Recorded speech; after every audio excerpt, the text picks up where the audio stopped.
Hello everyone, কেমন আছো সবাই? আশা করি ভালো আছো। তো সকলকে জানাই শুভ নববর্ষের অনেক অনেক প্রীতি, শুভেচ্ছা এবং ভালোবাসা। তো এটা হচ্ছে নববর্ষের আগের দিনের মিনি ব্লগ। তো সকাল সকাল ঘুম থেকে উঠে পুচকিটাকে এনে ঘুম পাড়িয়ে দিয়েছিলাম, আর আমার ভাস্তির পাশাপাশি আমার ভাইও ঘুমোচ্ছিল, আর এরা দুজন ঘুমোচ্ছে। তো মনে হচ্ছে পুরো বাড়িটায় শান্ত শিষ্ট আছে। তারপর আমি বাসি কাজ কর্ম সেরে নিয়ে ব্রাশটা করে নিলাম, আর মুখ ধোয়া হতে না হতে দেখি পুচকিটা উঠে গেছে। আর গিয়ে দেখি পুচকিটা ঘুম থেকে উঠে কান্নাকাটি না করে একদম নিজের মনের মতো খেলাধুলা করছে। তারপর আমি এদিকে সকালে রোজ যেটা খাই, 1 গ্লাস গরম জল আর 1-2টো বিস্কুট, সে যে কোনো বিস্কুট হলেই হবে। তারপর সেটা খেয়ে নিয়ে আবারও পুচকিটাকে কোলে নিয়ে একটু খেলা করছিল, আর আমার পুরো হাত চুষে চুষে ভিজিয়ে দিয়েছে। এটা মনে হয় ওর খিদার লক্ষণ।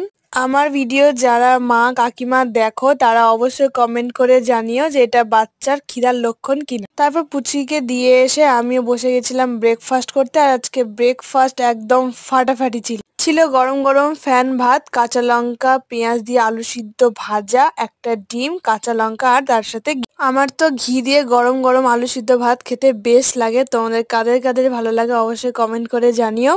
তারপর খাওয়া দাওয়ার পর বসে গিয়েছিলাম রান্না বান্না করতে। আজকে অনেক কিছুই রান্না করব।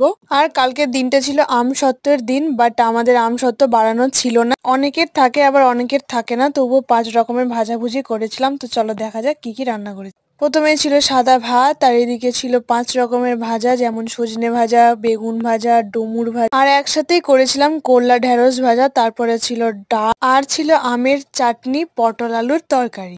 তো আজকের মতো টাটা, দেখা হচ্ছে নেক্সট অন্য কোনো মিনি ব্লগে। ততক্ষণ সবাই ভালো থাকো, সুস্থ থাকো, দিনটা খুব সুন্দর করে শুরু করো সবাই। আর আমার ভিডিওটা ভালো লাগলে ছোট্ট একটা কমেন্ট, লাইক আর চ্যানেলটাকে সাবস্ক্রাইব করে পাশে থেকো।